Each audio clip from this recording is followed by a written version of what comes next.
Россияне, а мне нравится, что вы гоните хороших людей из России, огромное количество айтишников уехало.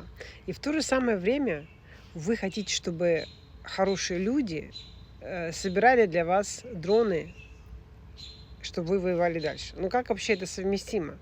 Вы же не приглашаете людей вернуться, жить спокойно дома, чтобы их никто не трогал, чтобы у них интернет работал.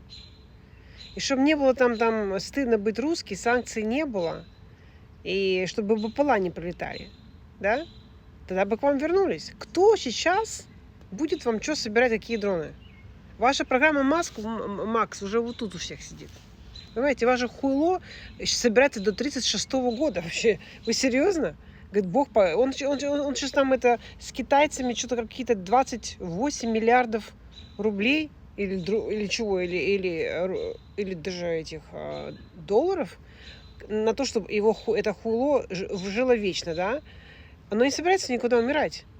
Вот. А ребята молодые, умные, талантливые, уехали из страны. Они же не будут жить в стране, где нет интернета, где они считаются иноагентами, если они считают Путина хуйлом и войну не признают.